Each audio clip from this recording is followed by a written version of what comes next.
হযরতে আবু হুরায়রা বললেন চোর আসবে রাত্রিবেলা, আমি বাইতুল মালের মধ্যে পালায় রইলাম, আজকে চোর তোরে ছাড়া যাবে না। আমি পালাই রইছি, ঠিক এমন সময় দেখলাম ওই চোরটা আবার ধীরে ধীরে ধীরে ধীরে এসে বাইতুল মালের গমের মধ্যে হাত দিয়েছে গম চুরি করার জন্য। পিছন দিক থেকে জাপটে ধরে শক্ত করে ধরে বললাম চোর আজকে আবার আসছিস, তোকে আজকে ছেড়ে দেব না, ধরে নিয়ে যাব নবীর দরবারে, তোকে নিয়ে যাব। কালকে একবার আমার বাহানা দিয়েছিস, আজকে তোরে ছাড়া যাবে না রে চোর, তুই আজকে আবার আসছিস। চোর এবার কেঁদে দিয়ে বলল আবু হুরায়রা রে আমারে মাফ করে দাও, আমার বাচ্চারা না খেয়ে রইছে, বাচ্চারা ক্ষুধার কারণে কান্না করতেছে, এই জন্য আমার বড় দয়া হচ্ছে রে আবু হুরায়রা, আমার সন্তানরা না খাওয়া, আমারে কষ্ট দিও না, আমার বাচ্চারা ক্ষুধার্ত, আজকে তুমি আমার ছেড়ে দাও, আমি আর কোনোদিন আসবো না। আবু হুরায়রা বললেন ওই রাত্রিবেলাও আমার বড় মায়া লেগে গেল। প্রিয় উপস্থিতি খুবই মনোযোগ দিয়ে শুনে রাখবেন, হযরত আবু হুরায়রার মনে বিরাট বড় মায়া লাগলো, চোর ছেড়ে দিয়েছে। আবার ফজরের আজান দিল, আসসালাতু খায়রুম মিনান নাওম।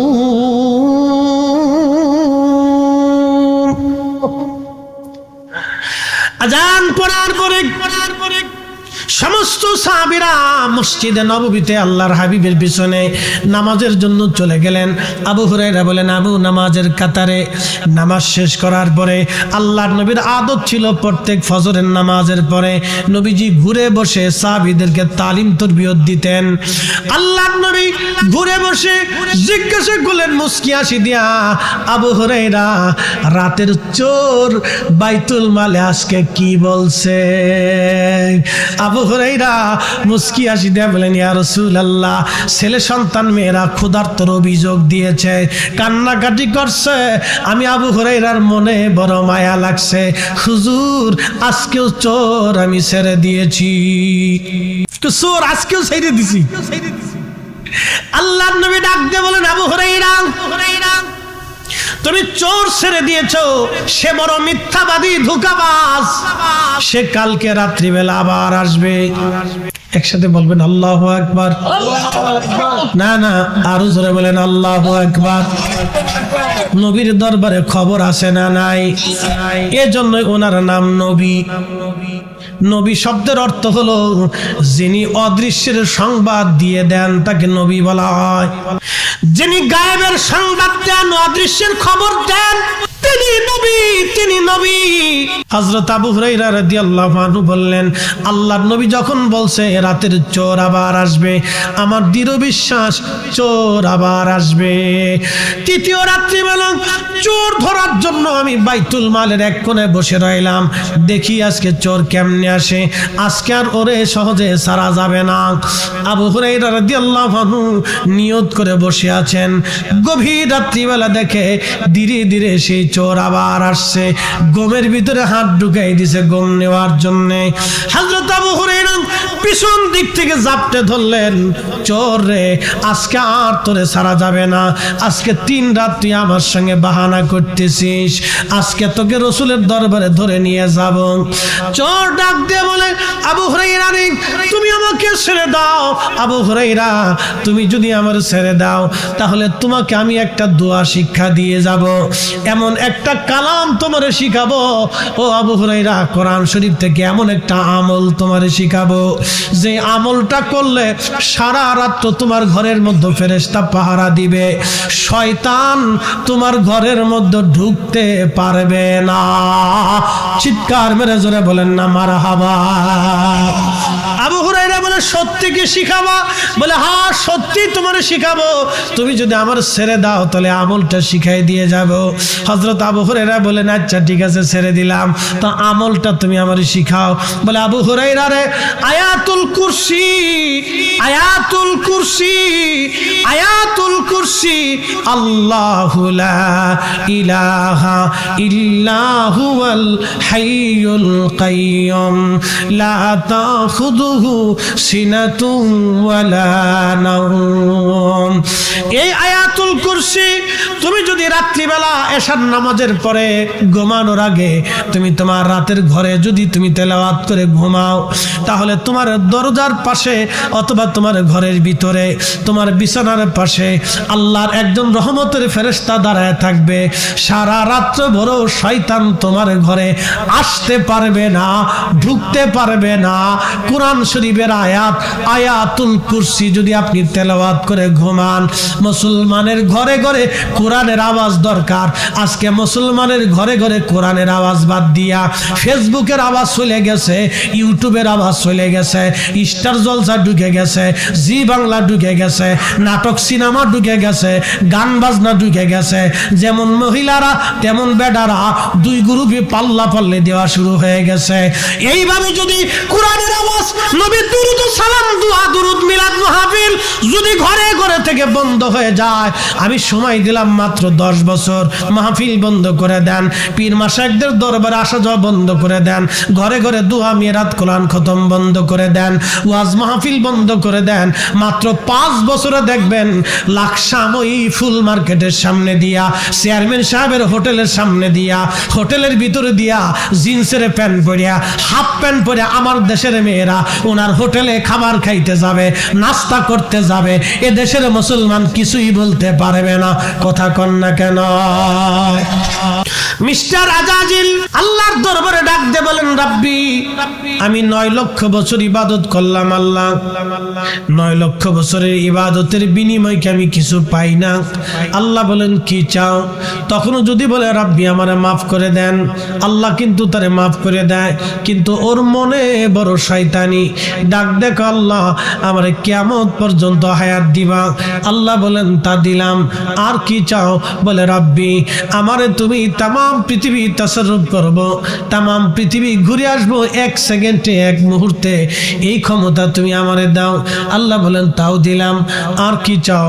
বলে রাব্বি তোমার বান্দাদের রক্তের শিরার ভিতরে দিয়ে ঢুকে কালবের মধ্যে বসে বসে আমি ধোঁকা দিতে থাকবো, বাহানা দিতে থাকবো, আর এই শক্তি ক্ষমতা তুমি আমারে দাও। তোমার বান্দার রক্তের শিরার ভিতর দিয়ে ঢোকার সুযোগ আমারে দিয়ে দাও।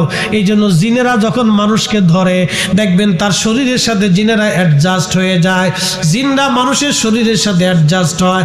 যখন এই জিনের রুগীরে বাড়ি দিবেন তখন দেখবেন যখন জিন যারা ছাড়ায়, উলামায়ে কেরাম অথবা যারা কবিরাজ আছে বা ফকির আছে, জিন যখন ছাড়ায় রোগীর শরীরে বাড়ি দিলে রোগীর গায়ে বাড়ি লাগে না, জিনের গায়ে বাড়ি লাগে। মাটির উপরে বাড়ি দিলে জিনের গায়ে বাড়ি লাগে, ওই রোগীর গায়ে বাড়ি লাগে না। দেখবেন আপনার মরিচ পোড়া দিয়ে নাকে শুকা দেয়, ওই মানুষের শরীরে এটা লাগে না, এটা জিনের শরীরে লাগে, কারণ সে ওই পোড়া বডিটাকে জিন তার নিজের নিয়ন্ত্রণে নিয়ে নেয়। আজাজিল ডাক দিয়ে বলে, রাত আমার এই ক্ষমতা তুমি দাও, মানব শরীরের রক্তের শিরার ভিতর দিয়ে ঢুকে কালবের মধ্যে বসে বসে আমি বান্দাকে ধোঁকা দিব। আল্লাহ ডাক দিয়ে বলে, আজাজিল কি করতে চাও তুমি? বলে, রাত তোর ইজ্জত জালালের কসম করে বলি, তোমার একটা বান্দাকেও আমি জান্নাতে ঢুকতে দেব না, সব ধোঁকা দিয়ে দিয়ে দিয়ে দিয়ে গুনাহ করাবো। এই জন্য দেখবেন নবীরা ছাড়া কোন ব্যক্তি মাসুম না, শুধু একমাত্র আল আনবিয়াউ মাসুমুন, একমাত্র নবীরা হলো মাসুম। নবীরা ছাড়া আর কেউ মাসুম না, সবার জীবনেই গুনাহ হয়। আর আল্লাহর ওলিরা হলো মাহফুজ, আল্লাহ তাদের ওলিদেরকে গুনাহ থেকে বাঁচায় রাখে, আল্লাহ তার ওলিদেরকে গুনাহ থেকে হেফাজত করে। একবার জোরে বলা যাবে কি মারহাবা? শয়তান ডাক দে বলে, রাব্বি তোর বান্দাদেরকে গুনাহ করে করে জাহান্নামী বানাবো, একটা কেউ জান্নাতে ঢুকতে দেব না। আল্লাহ তখন ধমক দিয়ে বললেন, হে আজাজিল তুই শুনে রাখ, আমি আল্লাহর ইজ্জত জালালের কসম করে বলতেছি, তুই শুনে রাখ, আমার বান্দারে তুই ধোঁকা দিয়া গুনাহ করাবি। আমার বান্দা গুনাহ করার পরে যদি আমি রব্বে কারীমের দরবারে ক্ষমা চাই, ক্ষমা চাইতে দেরি হবে, আমি আল্লাহ ক্ষমা করতে দেরি করব না। একসাথে বলেন আল্লাহু আকবার। আজকে ওরা কারা যারা দোয়া বন্ধ করে দিয়েছে? ওরা হলো শয়তানের দালাল। আসতে বললেন কেন? কি বেজার হয়ে গেছে? উচিত কথায় মই বাজার, গরম ভাতে বিলাই বাজার, ডাল ভাতে কুটুম বাজার। আজকে যারা দোয়া বন্ধ করে দিয়েছে তারা শয়তানের দালালি শুরু করছে। বলে হুজুর কিভাবে বললেন আপনি? বুঝাই বলতেছি, দোয়া করবেন, রব্বে কারীমের দরবারে ক্ষমা চাবেন, ক্ষমা হয়ে যাবে। আল্লাহ বলেন কুল ইয়া ইবাদিয়াল্লাযীনা আসরাফু আলা আনফুসিহিম লা তাকুনাতু মির রাহমাতিল্লাহ।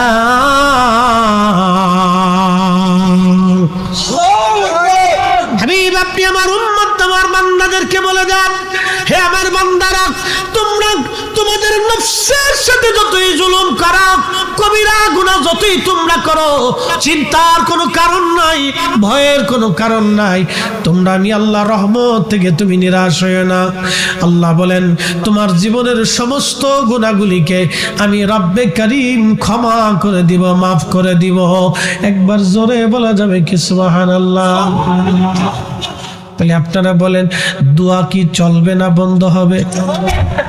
না না, একসাথে বলেন চলবে না বন্ধ হবে? দোয়ার দরকার আছে না নাই? বাড়িতে মিলাদ পড়ে দোয়া পারেন করবেন, কোরআন খতম দিয়ে পারেন পড়বেন, মানুষদেরকে ডেকে এনে তাবারক দিয়া, জিলাপি দিয়া, মিষ্টি দিয়া, খেজুর দিয়া, উত্তম হালাল খাবার দিয়া মানুষদেরকে ডেকে এনে দোয়া করাইয়া তাদের মেহমানদারি করা হলো করবেন, দুরূদ শরীফ পড়ায় হলো করবেন, কালেমা খানি কালেমা শরীফ খতম দিয়ে হলো করাবেন, কোরআন শরীফ খতম দিয়ে হলো করাবেন, উলামা ইকরাম ডেকে হলো করাবেন, তলবে আলেমদেরকে ডেকে হলো করাবেন, এলাকার মুরব্বী সুদী সমাজ এবং মুসলমানদেরকে ডেকে হলো ঘরে ঘরে মিলাদ পড়াবেন, কোরআন শরীফ খতম দিবেন। বলে হুজুর কারণ কি? বলে দিয়ে যায়, আল্লাহর কালামের উপরে পৃথিবীতে কারো কালাম হতে পারে না। নবীর দুরুদের শব্দের চাইতে এত সুন্দর শব্দ পৃথিবীতে কোনো শব্দ হতে পারে না। কি কথা কর না কেন? ঠিক কিনা? আল্লাহর কোরআনের চাইতে দামি কথা আছে? একসাথে বলেন আছে? এত দামি শব্দ পৃথিবীতে আর আছে? এটা মুসলমানের ঘরে ঘরেও হওয়া উচিত। এই যে সূরা বাকারা, সর্বপ্রথম যে সূরাটা আছে বাকারা, আজকে বলে দিয়ে যায়, কারো ঘরে যদি জিনের উৎপাত থাকে, জিনেরা দুষ্টামি করে, শয়তানের উৎপাত থাকে, দেখবেন অনেক বাড়িতে জিনের আসর থাকে, মাঝে মধ্যে নানান ডিস্টার্ব করে, মেয়েদের উত্ত্যক্ত করে, বাচ্চাদের ক্ষতি করতে চাই। সূরা বাকারা প্রত্যেকদিন রাত্রিবেলা সকালবেলা যদি আপনি তেলাওয়াত করেন, আপনার ঘরে জিন ভূত প্রেত খারাপ দুষ্ট শয়তান সব আপনার ঘর থেকে একবারে পালায় যাবে, আর আসবে না। চিৎকার মেরে জোরে বলেন আল্লাহু আকবার। তাহলে কোরআনের আওয়াজ ঘরে দরকার আছে? হ্যাঁ, জোরে বলেন আছে? তো যারা কোরআন খতম বাড়িতে দিলে বেদাতের ফতোয়া দেয়, ও কোন তো থেকে আসছে? ও কোন জগৎ থেকে আসলে উনি হঠাৎ করে? আল্লাহ রাসূল বলেছেন, এই সূরা বাকারার তাফসীরের ভিতর আছে, সহিহ মুসলিমে আল্লাহর নবী বলেছেন, উম্মত তোমরা ঘরকে কবর বানায়ো না, ঘরের ভিতর কোরআন তেলাওয়াত করো, ঘরের ভিতর কিছু নফল নামাজ পড়ো, ঘরের ভিতর কিছু সুন্নত তেলাওয়াত করো, ঘরের ভিতর জিকিরের শব্দ দাও, ঘরকে কবর বানায়ো না, বাড়িরে কবর বানায়ো না। এই জন্য আগের মুসলমানরাই ঠিক ছিল, বাড়িতে ঘরেতে মিলাদ দিত, দুরূদ হতো, কোরআন হতো, জিকির হতো, আজও চলবে, কিয়ামত পর্যন্ত চলবে। হাত উঁচা করে বলেন ঠিক না বেঠে? আল্লাহু আকবার, নারে সালাত, ইয়া রাসূলুল্লাহ, আহলে সুন্নাত ওয়াল জামাত জিন্দাবাদ, জিন্দাবাদ, আহলে সুন্নাত ওয়াল জামাত জিন্দাবাদ, জিন্দাবাদ। প্রিয় লাকসামবাসী, কথাগুলি বুঝে যাবেন, বুঝে যাবেন। আল্লাহর কালামের মতো এত সুন্দর শব্দ, এত চমৎকার কথা কারো কথা হতে পারে না। এত সুন্দর কালাম আর কারো কথা হতে পারে না। নবীর দুরুদের মতো এত মধুর বাক্য কোন বাক্যে হতে পারে না। অতএব এই দুইটাই আপনার ঘরের মধ্যে চলমান রাখতে হবে। প্রিয় উপস্থিতি, রাসূল কারীমের একজন সাহাবী, তার নাম হযরত আবু হুরায়রা রাদিয়াল্লাহু আনহুর একটা ঘটনা মনে পড়ে গেল, সহিহ বুখারীতে আসছে। আল্লাহর নবী হযরত আবু হুরায়রাকে বলেন, আবু হুরায়রা রে, তোমাকে বাইতুল মাল পাহারা দেওয়ার জন্য দিলাম। হযরত আবু হুরায়রা বলেন, আমি বাইতুল মাল পাহারা দেওয়ার জন্য গেলাম, খাদ্য গুদাম পাহারা দেওয়ার জন্য রাত্রিবেলা দরজার পাশে বসে আছি। মনোযোগ দিন, ঘটনাটা খুব চমৎকার। বাইতুল মাল পাহারা দেওয়ার জন্য বসে আছি। ঠিক এমন সময় দেখি একটা চোর বাইতুল মালের ভিতরে ধীরে ধীরে ধীরে ধীরে রাত্রিবেলা আধারে আধারে ধীরে ধীরে যায়। আমি চিন্তা করলাম, চোর বাইতুল মালে আসছো চুরি করার জন্য, আজকে তোর নিস্তার নাই, আজকে তোরে ধরে নিয়ে যাব। আমি আস্তে করে যাইয়া চোরটাকে পিছন দিক থেকে বাইতুল মালের মধ্যে ধরে ফেললাম। সে গমের যে বাইতুল মালের ভিতরে যে গম ছিল, এই গমের যে ঝুড়ি ছিল, ঝুড়ির মধ্যে হাত দিয়ে গম নিতে গেছে। আমি তারে পিছন দিক থেকে জাপটে ধরলাম, চোর আজকে তোরে রসুলের দরবারে নিয়ে যাব। আর নবীর দরবারে চুরির বিধান ছিল হাত কেটে ফেলে দেওয়া। আজকে যদি সরকারি ভাবে দুর্নীতি চুরি যারা করে, ঘুষ সুদ যারা খায়, তাদের হাত কাটার বিধান যদি আজকে ইসলামে থাকতো, আজকে রাষ্ট্রের মধ্যে যদি থাকতো, সারা বাংলাদেশে একটা চোরও খুঁজে পাওয়া যাইতো না। কি কথা কর না কেন, ঠিক কিনা? একটা চোরও থাকতো না। প্রিয় উপস্থিতি, খুবই মনোযোগ দিয়ে শুনিয়া যান। চোরের বিধান ছিল হাত কেটে ফেলে দেওয়া। চোর ধরে নিয়ে যাবে আবু হুরায়রা রাদিয়াল্লাহু আনহু। চোর ডাক দিয়া বিনয়ের সাথে বলে, আবু হুরায়রা রে, আমি বড় গরিব, আমি বড় অভাবী আবু হুরায়রা। আবু হুরায়রা, আমারে মাফ করে দাও, আমি আর চুরি করতে আসবো না, আমারে ছেড়ে দাও। অভাব আমাকে চুরি করতে বাধ্য করেছে। হযরত আবু হুরায়রা রাদিয়াল্লাহু আনহু দয়া লেগে গেল। যারা তাকওয়াশীল আল্লাহওয়ালা, তাদের অন্তরে দয়া বেশি হয়। দেখবেন, যারা তাকওয়াশীল আল্লাহওয়ালা, তাদের অন্তরে দয়া হয় এবং তারা সৎ হয়। পেঁচ গোছ মারফেত এত কিছু তারা বুঝে না। খুব মনোযোগ দিয়ে কথাগুলি শুনবেন। হযরত আবু হুরায়রা চোর ছেড়ে দিলেন। আহা, চোর ছেড়ে দেওয়ার পরে ফজরের আজান পড়ে গেল। আসসালাতু খায়রুম মিনান নাওম।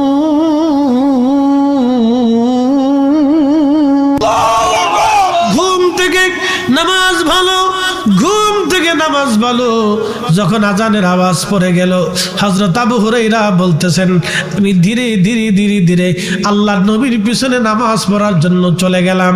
আল্লাহর হাবিবের পিছনে সালাত আদায় করলাম। ফজরের নামাজ পড়ার পরে আল্লাহর নবীর আদত ছিল ঘুরে বসে সাহাবায়ে কেরামকে তালিম তরবিয়ত দিতেন।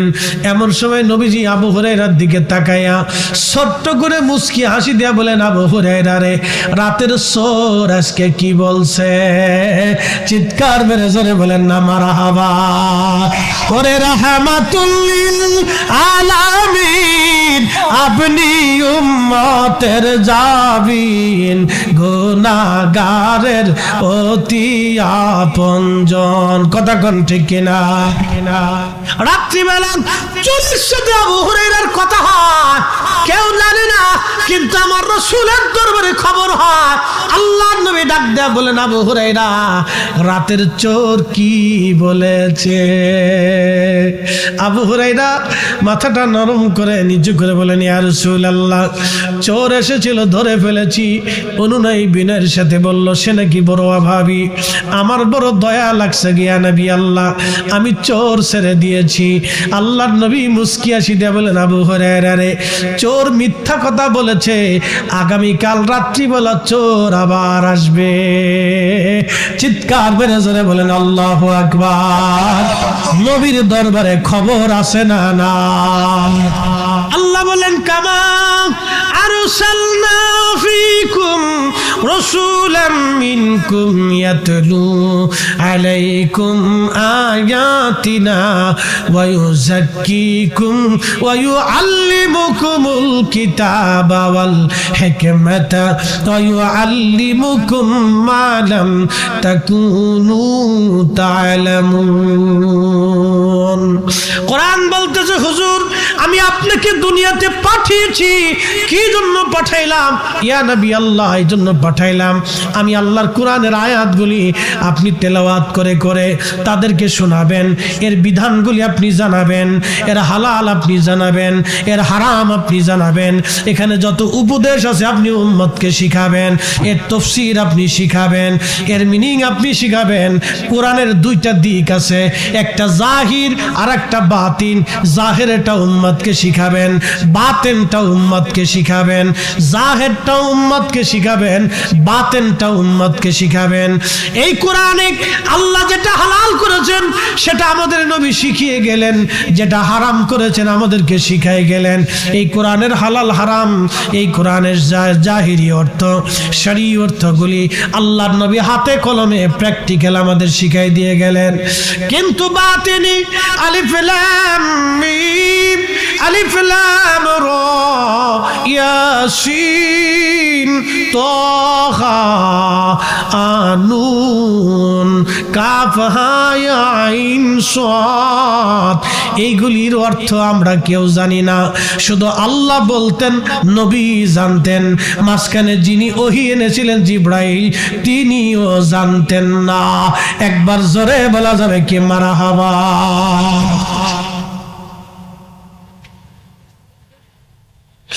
এই কোরআনের জাহির এবং বাতিন। জাহির কি? জাহিরটা তো শরীয়ত জ্ঞান, এটা জানিয়ে গেলেন নবীজি। বাতিন কি? বাতিনটা বুঝাই দিয়ে যায়। হযরত ওমর খুতবা দিচ্ছেন মদিনায় দাঁড়ায়া, ঠিক এমন সময় এই যে পার্সিয়ান, বর্তমান ইরান, নেহানদের যুদ্ধের ময়দানে 200 মাইল দূর বিরাট বড় পারস্য বাহিনীর সামনে, রোম সৈন্য, বিরাট বড় ও সৈন্য বাহিনীর সামনে সাহাবীরা বিপদগ্রস্ত হয়ে গেলেন। হযরত ওমর খুতবা দেন। খুতবার সময় হযরত ওমরের কালবের দরওয়াজা খুলে গেল। খুলে যাবার সঙ্গে সঙ্গে হযরত ওমর দেখলেন নেহবানদের যুদ্ধের ময়দানে মুসলমান বিপদগ্রস্ত হয়ে গেছে। ঠিক তখনই মদিনার থেকে হযরত ওমর একটা আওয়াজ দিলেন, ইয়া সারিয়া আল জাবাল, আল জাবাল, হে সারিয়া, হে সেনাপতি, পাহাড় পাহাড় পাহাড়, তুমি পাহাড়ের দিকে তাকাও, পাহাড়ে তুমি আশ্রয় নাও। সারিয়া সেনাপতি বলতেছেন, আমি দেখলাম পার্শ্ববর্তী বিরাট বড় পাহাড়, আমি আমার সৈন্যবাহিনীকে পাহাড়ের দিকে মার্চ করাইলাম, মুভ করাই দিলাম। সমস্ত সৈন্যরা পাহাড়ে আশ্রয় নিল। কাফের সৈন্যবাহিনীর আক্রমণ থেকে মুসলমানরা বেঁচে গেল। ওই দিন মুসলমানদের বিজয় হয়ে গেল। মুসলমানদের বিজয় হয়েছে তো বটে, কিন্তু হযরত ওমর খুতবা দিলেন মদিনায়, আওয়াজ চলে গেল 200 মাইল দূরে। হযরত ওমর মদিনায়, ঘটনা ঘটে 200 মাইল দূরে। দুনিয়ার কেউ দেখলো না। ওই সময় অনেক সাহাবী সামনে বসে আছে, কোন সাহাবীর চোখে রাডারে পড়ল না, কোন সাহাবীর রাডারে ধরা পড়ল না, কিন্তু খলিফাতুল মুসলিমিন ওমরের রাডারে সেটা ধরা পড়ে গেল। এই যে শরঈ বিদ্যার পাশাপাশি হাকিকি বিদ্যা, এই বিদ্যাটা হযরত ওমর আল্লাহর নবীর কদম থেকে শিখেছিলেন। এই জন্য আল্লাহর কোরআন বলল, ওয়ায়ুযাক্কিকুম ওয়ায়ুআল্লিমুকুমুল কিতাবা ওয়াল হিকমাতা। ও নবী, আপনি উম্মতকে পবিত্র বানাবেন, ওয়ায়ুযাক্কিকুম, উম্মতরে পাক বানাবেন। কয়েকদিন আগে আমাদের বাংলাদেশের একজন শাইখুল হাদিস তামিরুল মিল্লাত মাদ্রাসার একজন মুহাদ্দিসের বক্তব্য শুনলাম, আল্লাহ তাকে হেদায়েত করুক। সে বলতেছে এইভাবে, ওয়াজাদাকা দাল্লান ফাহাদা। হে নবী, আপনি কোরআন নাজিল হওয়ার আগে আপনি হেদায়েত প্রাপ্ত ছিলেন না, আপনি অনবহিত ছিলেন, হেদায়েতের পথে আপনি কিছুই জানতেন না, আমি আল্লাহ আপনাকে হেদায়েত দিয়েছি। দেখেন নবীজিকে তিনি বুঝাইতে চান, হে নবী, 40 বছর আগে আপনি হেদায়েত ছিলেন না, 40 বছর পরে কোরআন নাজিল হওয়ার পরে আপনি হেদায়েত পাইছেন। একবার জোরে বলা যাবে কি নাউজুবিল্লাহ। আল্লাহর কোরআন বলতেছে, ওয়ায়ুযাক্কিকুম আপনাকে পবিত্র বানানোর জন্য পাঠিয়েছি। কথাটা আপনাদেরকে বুঝে যাওয়া লাগবে, কথাটা শুনে যাওয়া লাগবে, শিখে যাওয়া লাগবে। ওয়ায়ুযাক্কিকুম, আপনি উম্মতকে পবিত্র বানাবেন। আচ্ছা আপনারা বলেন, বোতলের মধ্যে পানি থাকে, এই বোতলের মধ্যে পানি আছে, টিউবওয়েলের মধ্যে পানি আছে, অথবা এক বদনা এক লোটা পানি আপনি নিয়েছেন ওযু করার জন্য। এখন পানি দিয়ে ওযু করলে শরীর পাক হবে, পানি দিয়ে গোসল করলে শরীর পাক হবে। এখন ওই এক বদনা পানির মধ্যে যদি এক ফোঁটা এই গরুর পেশাব থাকে, তাহলে বলেন ওই বদনার পানি দিয়ে ওযু করলে কি নামাজ হবে? ওযু হবে? কারণ কি ওই পানি নিজেই নাপাক। পানি কি কথা কন না কেন? পানি কি নাপাক। নাপাক পানি দিয়ে আপনি পাক হতে পারবেন না। আল্লাহ বলেন ওয়ায়ুযাক্কিকুম, নবী আপনারে পবিত্র বানানোর জন্য দুনিয়াতে পাঠিয়েছি। উম্মতকে পবিত্র বানাবেন আপনি। নবী পাক, নবী নিজে পাক, উম্মতকে পাক বানানোর জন্য এসেছেন। 40 বছর আগেও নবী পাক, 40 বছর পরেও নবী পাক। কি কথা কন না কেন? ঠিক কিনা? 40 বছর আগেও নবী পাক। আপনাদেরকে প্রশ্ন করি, জবাব দিবেন। যে বলল 40 বছর আগে নবী হেদায়েতে ছিলেন না, এখন আপনারা বলেন 40 বছরে কোরআন নাজিল হওয়ার আগে আমার নবীজি জীবনে একটা মিথ্যা বলেছে? কথা বোঝা যায়? নবীজি কি একটা মিথ্যা বলেছেন? কোন নারীর দিকে, বেগানা নারীর দিকে একটা বারের জন্য ভুলেও তাকিয়েছেন? নবীর জীবনে 40 বছরে কোরআন নাজিল হওয়ার আগে কোনো ভুল ছিল, কোনো ত্রুটি ছিল, চরিত্রে গন্ডগোল ছিল, আমানত নষ্ট করেছেন? পরিমাণ এই লাকসামবাসী আমার দিকে তাকান। কোরআন নাজিল হওয়ার আগে, এই কোরআন আল্লাহর নবীর কাল মুবারকে আসার আগে নবীজি কি চুল পরিমাণও অন্যায়, অপরাধ, ভুল, ত্রুটি, খাতা, বিচ্যুতি, নাপাকি, খারা, সারাবি, জাহিলিয়াতের কুকর্ম, অকর্ম আমার নবীকে কি স্পর্শ করেছে? না না, একসাথে বলেন, সাক্ষ্য দেন, বলেন করেছে? কোন প্রমাণ আছে? কিয়ামত পর্যন্ত প্রমাণ চাইলে কেউ প্রমাণ দিতে পারবে না। তার মানে কোরআন নাজিল হওয়ার আগেও নবী পবিত্র। এই কথা কন না কেন? কোরআন নাজিল হওয়ার আগেও নবী আল্লাহ কর্তৃক নিয়ন্ত্রিত, আল্লাহ কর্তৃক নিয়ন্ত্রিত। অতএব কোরআনের ওই আয়াতের অপব্যাখ্যা কইরা রাসূলের হেদায়েতটাকে, নবীর মর্যাদাকে ছোট করে দেখার কোনো সুযোগ নাই। যারা এই কথা বলতেছেন তিনারা যদি এর উপরে কায়েম থাকেন, তাহলে আমি মনে করব সে নাফরমান হয়ে গেছে। এই কথা কন না কেন? যদি এই কথার উপরে তিনি দায়েম এবং কায়েম থাকে, ইস্তেকামত থাকে, না আমি ঠিক বলেছি, এই অর্থই ঠিক, তাহলে আল্লাহর কসম করে বলি কোরআনের 40টা আয়াত মিথ্যা হবে। তার ভিতরে একটা আয়াত ওয়ায়ুযাক্কিকুম, আপনাকে পবিত্র বানানোর জন্য পাঠিয়েছি। ওয়ায়ুআল্লিমুকুমুল কিতাব, উম্মতকে আপনি কিতাব শিক্ষা দিবেন। ওয়ায়ুআল্লিমুল কিতাব ওয়াল হিকমা, হিকমত শিক্ষা দিবেন। ওয়ায়ুআল্লিমুকুম মা লাম তাকুনু তা'লামুন, উম্মত যাহা জানতো না আপনি তাহা উম্মতকে শিখাবেন। কোরআন বলেছে মাইয়ুতির রাসূলা ফাকাদ আতা আল্লাহ, নবীর ইত্তেবা হলে আল্লাহর ইত্তেবা হয়ে যায়। নবীর ইত্তেবা হলে যদি আল্লাহর ইত্তেবা হয়ে যায়, তাহলে 40 বছর আগে ইত্তেবা করা যাবে না। এই ব্যাপারে এই আয়াতের কোনো নির্দেশনা নাই। আল্লাহ 40 বছর আগেরটাও করতে বলেছেন, 40 বছরের পরেরটাও করতে বলেছেন।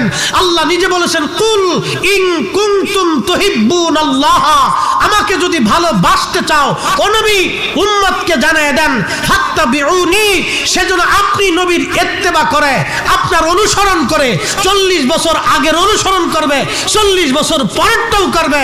ও নবী আপনার পুরা জিন্দেগিকে যে অনুসরণ করবে সেই হকের উপরে থাকবে। আমি আল্লাহ থেকে ভালোবাসবো, শুধু ভালোবাসবোই না, তার জীবনের গুনাহকে মাফ করে দিব।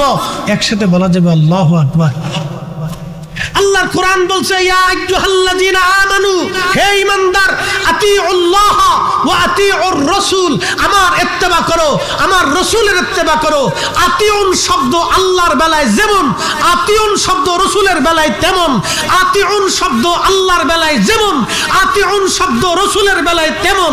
আল্লাহকে যেইভাবে মানতে হবে, রাসূলের আইনকে সেভাবে মানতে হবে, আল্লাহর কোরআনকে যেইভাবে মানতে হবে, নবীর সুন্নাহকে সেইভাবে মানতে হবে। আল্লাহর কোরআনকে যেইভাবে মানতে হবে, নবীর জিন্দেগিকে সেইভাবে মানতে হবে। 40 বছর আগেও মানতে হবে, 40 বছর পরেও মানতে হবে। কেউ যদি বলে 40 বছর আগে ওয়া জাদাকা দাল্লান ফাহাদা, এই আয়াতের তাফসীর দিয়ে বলে নবী গুমরাহির মধ্যে ছিল, হেদায়েতের উপরে ছিল না, সে বাতিল, মিথ্যাবাদী, মিথ্যাবাদী ইহুদির দালাল ছাড়া আর অন্য কিছু হতে পারে না। কথা বলেন ঠিক না বেঠিক? এগুলো ঈমান বিধ্বংসী ফিতনাকারী কথা। এগুলির উপরে যদি সে ইস্তেকামাত থাকে তাহলে তাকে তওবা করতে হবে, তাকে ইস্তিগফার করতে হবে, প্রকাশ্যে ক্ষমা চাইতে হবে, তার ভুল স্বীকার করতে হবে। প্রকাশ্যে ক্ষমা না চাওয়া পর্যন্ত সে কামিল হতে পারবে না, মুসলমান হতে পারবে না। প্রিয় উপস্থিতি, আল্লাহ রাসূলের মহান চরিত্র নিয়ে যারা বাজে কথা বলবে, নাস্তিকরা বলল রাসূল করিম সাল্লাল্লাহু আলাইহি সাল্লামের চরিত্রের মধ্যে গন্ডগোল ছিল, তিনি অধিক বিয়ে করেছিলেন। নবীজির অধিক বিয়ে ছিল কাম পিপাসা নিবারণ করার জন্য। একসাথে বলা যাবে না নাউজুবিল্লাহ? রাসূলের অধিক বিবাহ কি কাম পিপাসা নিবারণের জন্য ছিল? এত বড় রাসূলের মহান চরিত্রে যে আঘাত দিতে পারে সে আর মুসলমান নাই, আমরা বুঝতে পারি তার জন্মের ভিতরে ভেজাল আছে। কথা কোন ঠিক না বলছেন? আল্লাহ রাসূলের 40 বছরের জীবনকে কেউ যদি অস্বীকার করে সে মুসলমানই থাকে না, সে মুসলমানই না। রাসূল করিমের 40 বছরের জিন্দেগিকে কেউ যদি অস্বীকার করে, আর কেউ যদি মনে করে ওই 40 বছরে নবী হেদায়েতের উপরে ছিলেন না, নবী হেদায়েত সম্পর্কে জানতেন না, তাহলে তার জিন্দেগি মিথ্যা হবে, তার কোরআন হাদিস শিক্ষা মিথ্যা হবে, তার ঈমান আমল নষ্ট হবে, তার আখিরাত বরবাদ হবে। তওবা না করা পর্যন্ত সে এর উপর ইস্তেকামাত থাকলে সে বেঈমান হয়ে কবরে যেতে হবে। ঠিক? ফাজলিমের একটা সীমা থাকা উচিত। আল্লাহর কোরআনের 40টা আয়াত মিথ্যায় পর্যবসিত হবে।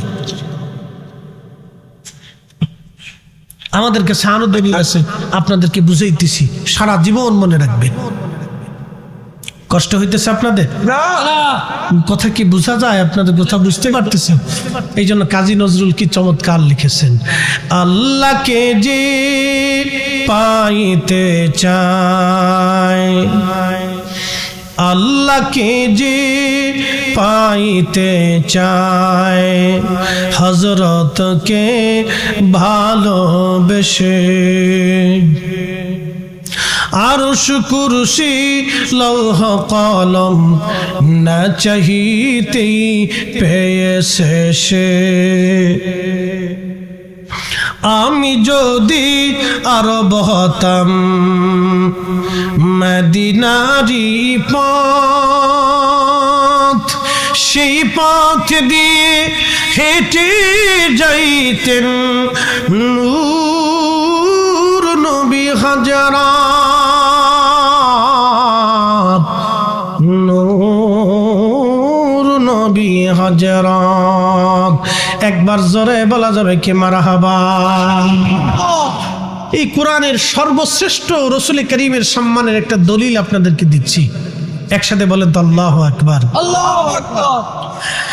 ওয়ামা আরসালনাকা ইল্লা রাহমাতাল লিল আলামিন। এখান থেকে বুঝে যান, আপনাকে পাঠিয়েছি শুধু এই জন্যে, ইল্লা শুধু এই জন্যে পাঠিয়েছি, রাহমাতাল লিল আলামিন, আপনি সমস্ত জগৎ সমূহের জন্য রহমত। প্রশ্ন করি, জবাব দিবেন। 40 বছর আগে কোরআন নাজিলের 40 বছর আগে নবী রহমত ছিলেন না, 40 বছরের পরে রহমত, নাকি বলেন? কি মনে হয় আপনাদের? কোরআন নাজিলের 40 বছর শুধু আগে না, সৃষ্টির প্রথম থেকে সৃষ্টির জন্য নবী রহমত। কি কথা বলেন ঠিক কিনা? সৃষ্টির প্রারম্ভ থেকে সমগ্র সৃষ্টির জন্য নবী রহমত, নবী রাহমাতুল লিল আলামিন। ওরে রাহমাতুল লিল আলামিন আপনি উম্মতের জাবিন, গুনাহগারের অতি আপনজন। আল্লাহর নবী, নূরের নবী ও আপনি নবী আমার জীবনের জীবন। আল্লাহর নবী, নূরের নবী ও আপনি নবী আমার জীবনের জীবন। আপনি আমার জীবন সাথী, অন্ধকার কবরের বাতি, আপনি সারা বাঁচে না জীবন। আল্লাহর নবী, নূরের নবী ও আপনি আমার জীবনের জীবন।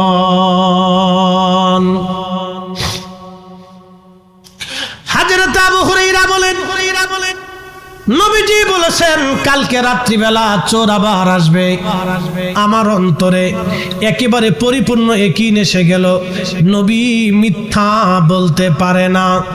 নবী কখনো মিথ্যা বলেন নাই, নবীর কথাটাই সত্য। কালকে চোর আবার আসবে বাইতুল মালে চুরি করার জন্য। আমি চোরটাকে মজবুত করে ধরার জন্য বাইতুল মালে এক কোনায় লুকায় রইলাম, কারণ আল্লাহর হাবিব বলেছে চোর আসবে। আমি 100% শিওর এবং পিওর কালকে রাত আবার চোর আসবে, এটা রাসূলের ইলম। এই জন্য সাহাবীদেরকে আল্লাহর নবী কোনো বিষয়ে যদি প্রশ্ন করতেন, এটা এতই মশহুর এবং মুতাওয়াতির পর্যায়ের সনদ, আমি এর সনদ বলে বলে শেষ করতে পারবো না। সোয়া লক্ষ সাহাবী, একজন দুইজন না, সোয়া লক্ষ সাহাবীর আকীদা বিশ্বাস ছিল নবীজি কোন বিষয়ে আসমানে, জমিনে, আখিরাতে, কবরে, হাসরে, মিজানে, ফুলসিরাতে, জান্নাতে, অতীতে, বর্তমানে, রূহে, রেহেমে, জেসেমে, জড়জগতে, নূরের জগতে, সৃষ্টির প্রথমে, আদিতে, অন্ততে, শুরুতে, শেষে, মাঝে কোন বিষয়ে আল্লাহর নবী হাজেরে গায়েবে, হাজেরে গায়েবে। কোন বিষয়ে আল্লাহর নবী যদি সাহাবীদেরকে প্রশ্ন করতেন, সাহাবীরা চমৎকার এক ভদ্রচিত জবাব দিতেন, আল্লাহু ওয়া রাসূলুহু আলাম, আল্লাহ এবং আল্লাহর নবী ভালো জানে। আল্লাহ জানে, নবী জানে, আল্লাহ জানে, নবী জানে। এটা এত পরিমাণে মুতাওয়াতির পর্যায়ের হাদিস, মশহুর, এত সনদে আসছে যে সনদ গুনে গুনে শেষ করা আমার পক্ষে সম্ভব না। সোয়া লক্ষ সাহাবী আকীদা ছিল, বিশ্বাস ছিল, একটা কথা তারা বলতেন, আল্লাহু ওয়া রাসূলুহু আলাম, আল্লাহ জানে, আল্লাহর নবী ভালো জানে। আল্লাহর পরেই যিনি জানতেন তিনি নবী, আল্লাহর পরেই যিনি জানেন তিনি নবী। আর আমরা যদি বলি নবী জানেন, আল্লাহ জানেন, নবী জানেন, কিছু ভাইরা আমাদেরকে শিরিকের ব্যাখ্যা দিবে, বেদাতের তবকা দিবে, মাজার কুজরির খেতাব দিবে, বেদাতির তবকা দিয়ে আমাদেরকে হাই চেষ্টা করবে। তুমি আমারে বেদাতি বানাইতে পারো, সাহাবীদেরকে বেদাতি বানাইতে পারবা না। আমারে মাজার পূজারি বলতে পারো, সাহাবীদেরকে পড়তে পারবা না। আমারে তুমি ওই ভণ্ড বলে গালি দিতে পারো, কিন্তু সাহাবীরা পারবা না। সোয়া লক্ষ সাহাবী যেইভাবে বিশ্বাস করতেন হাজেরে গায়েবে, আল্লাহু ওয়া রাসূলুহু আলাম, আল্লাহ জানে, নবী জানে। আমরা সুন্নিরা মানি আল্লাহ জানে, নবী জানে। কি কথা বলেন ঠিক কিনা? আল্লাহ জানে, নবী জানে, আল্লাহু রাসূলুহু আলাম, আল্লাহ জানে, নবী জানে, আল্লাহ জানে, নবী জানে। এটা আমাদের আকীদা না, সোয়া লক্ষ সাহাবীর আকীদা ছিল। হযরত আবু হুরায়রা রাদিয়াল্লাহু তাআলা আনহু তিনি ডাক দিয়ে বলতেছেন, আমি চোরকে ছেড়ে দিলাম। ওই ফজিলত জানার পরে আমি চোর ছেড়ে দিলাম। মসজিদে নববীতে আযান পড়ে গেল, আসসালাতু খায়রুম মিনান নাওম,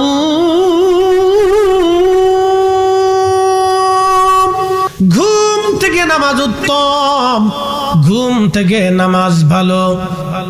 সমস্ত সাহাবীরা আল্লাহর নবীর পিছনে ইক্তেদা করার জন্য রওনা হয়ে গেল। আমিও নামাজ পড়লাম। ফজরের নামাজ পড়ে নবীজি ঘুরে বসে আমার দিকে তাকায় মুস্কি হাসি দিয়ে বলল, আবু হুরায়রা, আজকে চোর কি বলেছে? আবু হুরায়রা, আজকে চোর কি বলছে? আবু হুরায়রা বললেন, হুজুর, আজকেও চোর ধরছিলাম, কিন্তু আজকে আমার এমন একটা কালাম শিখাই দিয়ে গেছে, এর ফজিলত বলে দিয়ে গেছে, যার কারণে আমি চোর ছেড়ে দিয়েছি। বলে কি শিখাইছে? বলি, ইয়া নবী আল্লাহ, সে আমারে বলে দিয়ে গেছে প্রত্যেক রাত্রিবেলা ঘুমোতে যাওয়ার আগে এশার নামাজের পরে নিজের বেডরুমে ঘরের মধ্যে কেউ যদি আয়াতুল কুরসি পবিত্রতার সাথে তেলাওয়াত করে, বিশুদ্ধতার সাথে আয়াতুল কুরসি তেলাওয়াত করে, তাহলে ওই ঘরের মধ্যে আমার আল্লাহ আল্লাহর আসমান থেকে একজন রহমতের ফেরেশতা পাঠায় দিবে। ওই রহমতের ফেরেশতা ওই সারা রাত্র ঘরের মধ্যে পাহারা দিতে থাকবে। ওই ঘরের ভিতরে শয়তান আর আসতে পারবে না, দুষ্ট জিন ঢুকতে পারবে না। একবার জোরে বলা যাবে কি আল্লাহু আকবার? আল্লাহর নবী ডাক দিয়ে বলেন, আবু হুরায়রা, চোরে ঠিকই কইছে। সুবহানাল্লাহ, সুবহানাল্লাহ। চোরে ঠিকই কইছে, চোরে তো ঠিকই বলছে, কিন্তু সে মিথ্যাবাদী। তুমি জানো আজকে 3 রাত তোমার সাথে কে বাহানা করছে? আবু হুরায়রা বলেন, আল্লাহু ওয়া রাসূলুহু আলাম, আল্লাহ জানে, নবী জানে। মারহাবা কইলেন না? আল্লাহ জানে, কথা কন না কেন? আল্লাহ জানে, নবী জানে। আল্লাহু রাসূলুহু আলাম, আল্লাহ জানে, নবী জানে। বলে, আবু হুরায়রা রে, আজকে 3 রাত তোমার সাথে বাহানা দিছে, তার নাম মিস্টার আজাজিল। আজকে 3 রাত তোমার সঙ্গে বাহানা করছে। আবু হুরায়রা সে বড় ধোঁকাবাজ, কিন্তু কোরআনের আয়াত আয়াতুল কুরসির ফজিলত সে সত্য বলে গেছে।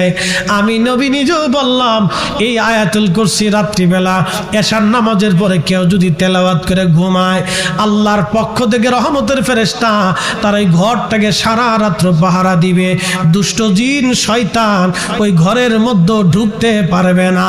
তাহলে মুসলমানের ঘরে কোরআনের আওয়াজ দরকার আছে না? না, বেশি বেশি করবেন, মেয়েদেরকে কোরআন পড়াবেন, ছেলেদেরকে কোরআন শিখাবেন, হাতে ধইরে ঘাড়ে ধইরে বসে হলো কোরআন শিখিত।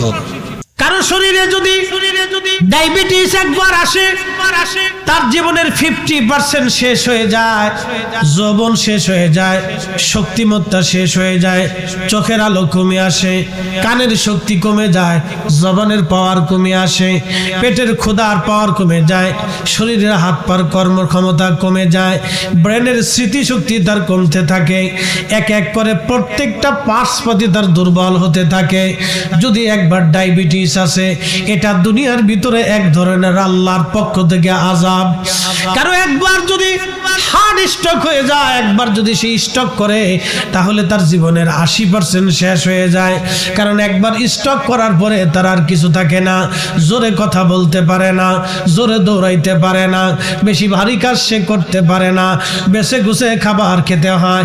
একবার হার্ট স্ট্রোক করলে তার জীবনের 80% শেষ হয়ে যায়। যদি সে যৌবনে স্ট্রোক করে, তাহলে ধীরে ধীরে দেখবেন তার স্ত্রী তাকে ছেড়ে চলে যাবে, সন্তানরা পছন্দ করে না, গ্রামবাসী ভাবে সে দুর্বল হয়ে গেছে, তার আর আজকে ক্ষমতা নাই, জোরে কথা বলতে পারে না, চিল্লাইতে পারে না, জোরে দৌড়াইতে পারে না, কঠিন কাজ শেয়ার করতে পারে না। এটাও আল্লাহর পক্ষ থেকে আযাব, এটাও আল্লাহর পক্ষ থেকে গজব। কথা বলেন ঠিক কিনা? একবার যদি কারো ব্রেন স্ট্রোক করে, মিস্টার আজাজিল তো চিনেন আপনারা, জীবনে সাক্ষাৎ টাকাত হয়েছে কিনা? মানুষ শয়তানের সাথে সাক্ষাৎ হয়েছে। বলে, হুজুর মানুষ শয়তান কিরা? যে বেটা ঘুষ খায়, যে বেটা সুদ খায়, এটা হলো মানুষ শয়তান। যে বেটা ক্লিকবাজি করে, এটা হলো মানুষ শয়তান। কি ঠিক আসতে কইলেন? ক্লিকবাজি বুঝছেন নি?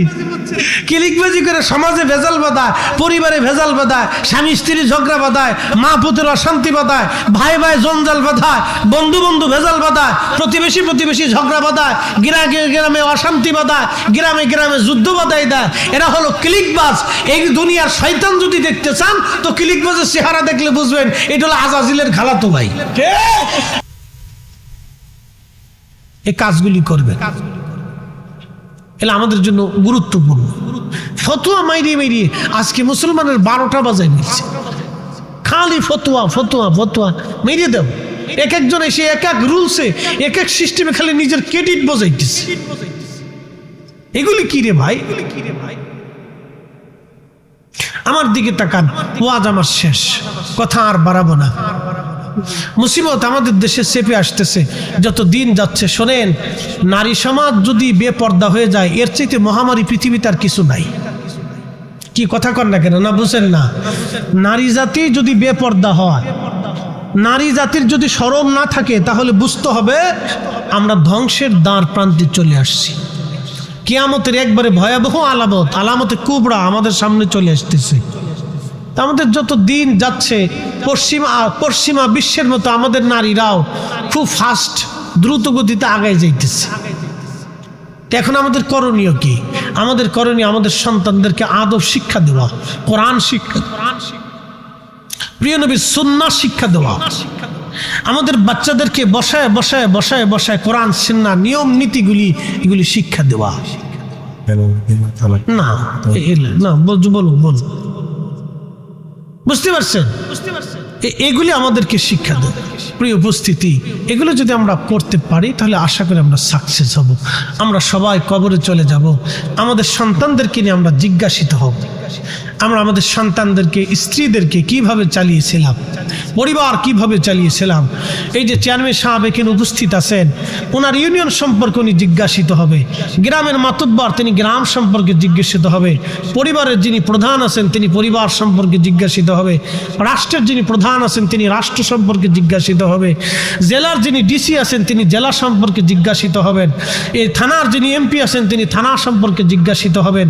প্রত্যেক দায়িত্বপ্রাপ্ত ব্যক্তিগণ, তার অধীনস্থ ব্যক্তি প্রতিষ্ঠান, এই সব কিছু নিয়ে তার জিজ্ঞাসিত হবে। যিনি হাজার কোটি টাকার মালিক তাকে সম্পদ সম্পর্কে জিজ্ঞাসিত হবে।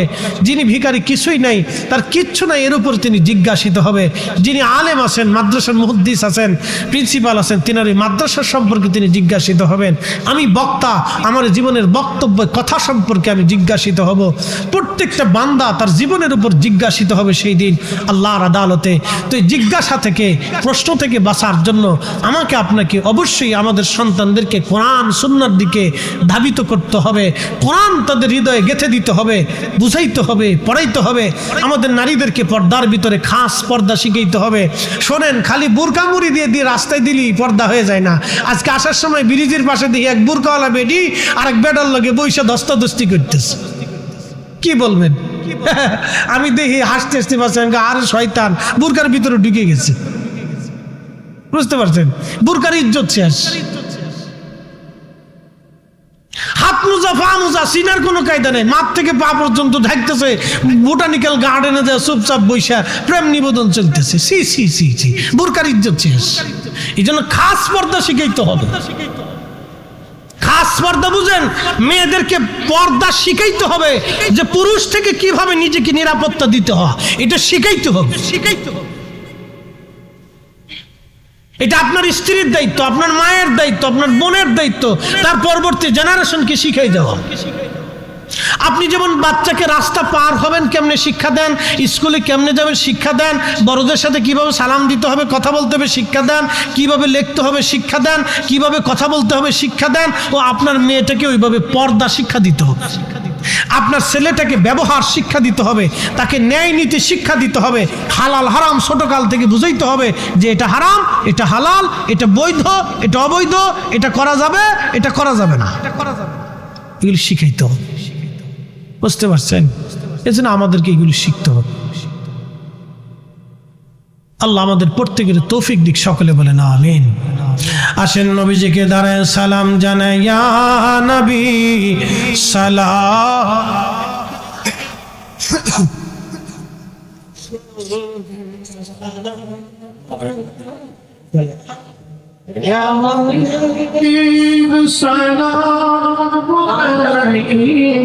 কি গরমের গরম, আপনি যত লুঙ্গি উপরে উঠান গরম তো ঠান্ডা বানানোর কোনো সুযোগ নাই। আবার আল্লাহ দয়া করে বৃষ্টি দিয়ে আবার সারা বাংলাদেশ ঠান্ডা বানাই দিছে, কথা কোন ঠিক কিনা? ঠিক কিনা? তাহলে এই অপরিসীম ক্ষমতার মালিককে, এই দয়ার মালিককে, তাহলে ইবাদত হবে কার? জিকির হবে কার? আইন মানবো কার? আল্লাহ যাহা আদেশ করছেন তাহা মেনে চলবো, যাহা নিষেধ করছেন তাহা ছেড়ে দিব। কথা বলেন ঠিক না বেঠে? ঠিক না বেঠে? যদি না দেই তাহলে কি হবে? আল্লাহর কোরআন আরো বলতেছেন, ظهر الفساد في البر والبحر بما كسبت أيدي الناس ليذيقهم بعد الذي عملوا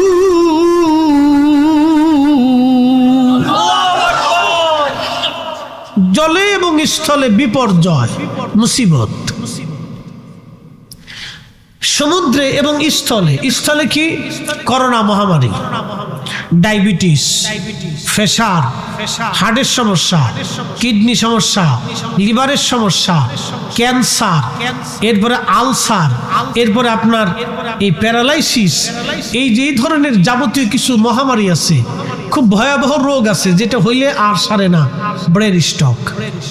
আমি আপনাদেরকে বুঝাই, জহারাল ফাসাদু ফিল বাররি ওয়াল বাহারি বিমা কাসাবাত আইদিন নাস।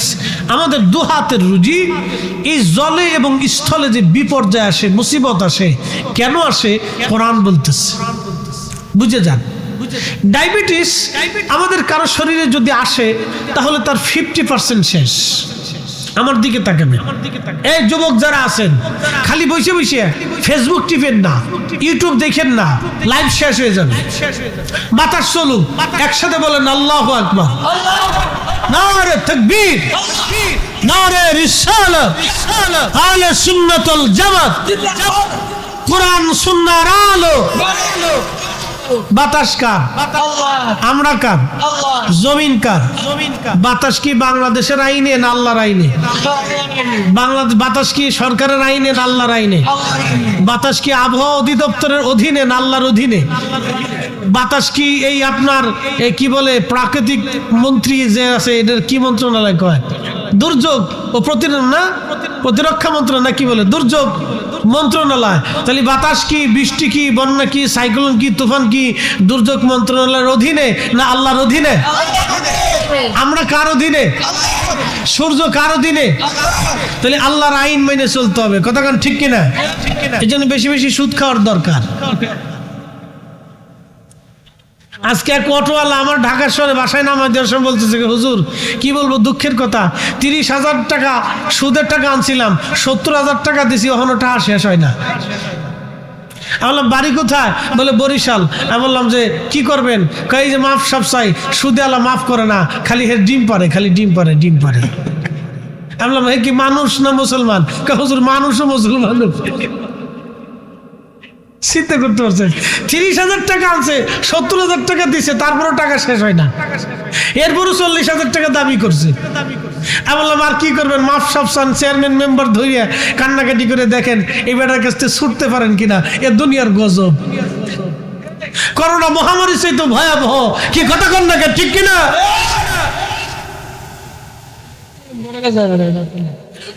প্রিয় মুসলমান, লাকসামবাসী খুবই মনোযোগ দিয়ে কথাগুলি শুনে যাবেন। আল্লাহর কোরআন বলল, জহারাল ফাসাদু ফিল বাররি ওয়াল বাহরি বিমা কাসাবাত আইদিন নাস।